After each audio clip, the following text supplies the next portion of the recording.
New on 13 Action News Live at 5, a former Metro officer is behind bars tonight after some new developments come to light in a cold case. 51-year-old Arthur Sewall was arrested for allegedly shooting and killing a Southern Nevada woman over 20 years ago. Contact 13 Chief Investigator Darcy Spears is here with details. And Darcy, how was this cold case finally solved? Well, Steve and Tricia, we've reported on the thousands of rape test kits that were backlogged for years.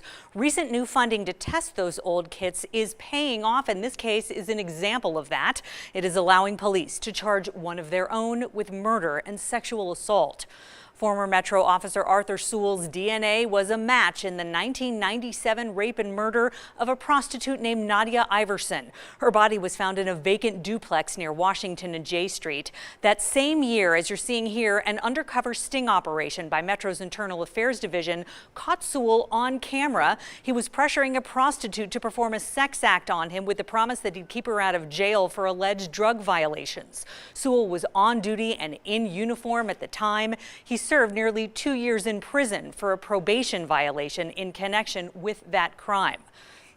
And Sewall still worked at Metro as a corrections officer. He worked at Metro as a corrections officer before he became a commissioned police officer. He resigned in 1997 after his arrest for sexual assault and oppression under the color of law. So, Darcy, where did authorities actually find him to make this arrest? Was he living here in Las Vegas? He was actually in Reno, which is where Metro detectives went to interview and arrest him. A source close to the case says he confessed to pretty much everything, and he's now in the process of being transported from Reno to the Clark County Detention Center. Darcy Spears, 13 Action News.